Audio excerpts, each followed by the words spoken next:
నమస్కారం. మీ విజయ్ కుమార్ కంట.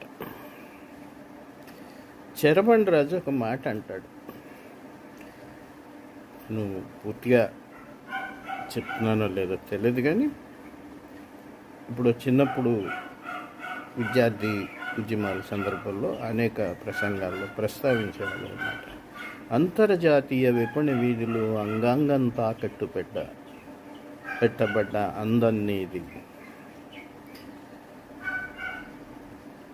తల్లి నీకు వందే మాత్రం అంటాడు.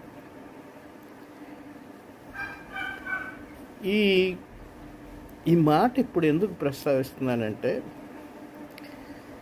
భారతీయ సంస్కృతి సాంప్రదాయాలకు మనం గౌరవం ఇస్తాం. నిజానికి నేను చాలా సందర్భాల్లో చెప్తున్నాను, స్త్రీల యొక్క సౌలభ్యతకు సంబంధించి మాత్రమే వాళ్ళ వస్త్రధారణ ఉంటుంది. ఇలా వస్త్రాలు ధరించారు, అలా వస్త్రాలు ధరించారని మనం ప్రశ్నించటానికి అవకాశమే లేదు. ఎందుకనంటే అది సౌలభ్యత.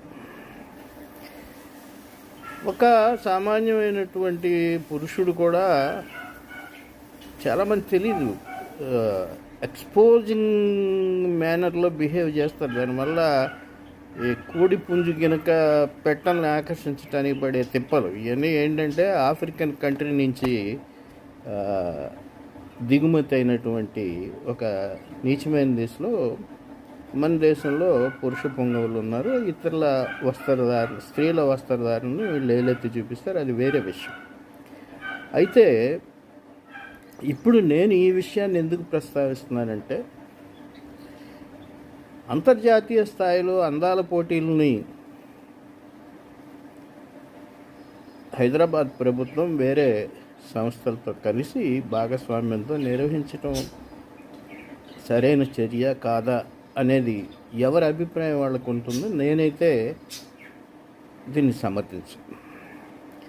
సరే, ఎలాగో ఇప్పుడు మీరు ఆ కార్యక్రమాలు నిర్వహిస్తున్నారు, ఏ కబుర్లు చెప్తున్నారు, రకరకాలు చేస్తున్నారు. అయితే ఇప్పుడు కీలకమైనటువంటి బాధ్యత తెలంగాణ ప్రభుత్వం మీద చాలా స్పష్టంగా ఉంది.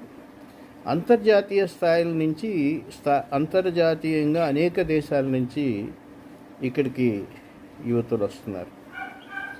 వాళ్ళకి ఇప్పుడు ఈ యుద్ధ వాతావరణాల్లో పూర్తి స్థాయిలో భద్రత కల్పించాల్సినటువంటి అవసరం ఉంది. భద్రత వైఫల్యం చెందకుండా వారిని రక్షించుకోవాల్సిన అవసరం ఉంది. ఇది చాలా ముఖ్యం, దీన్ని గమనించాలి.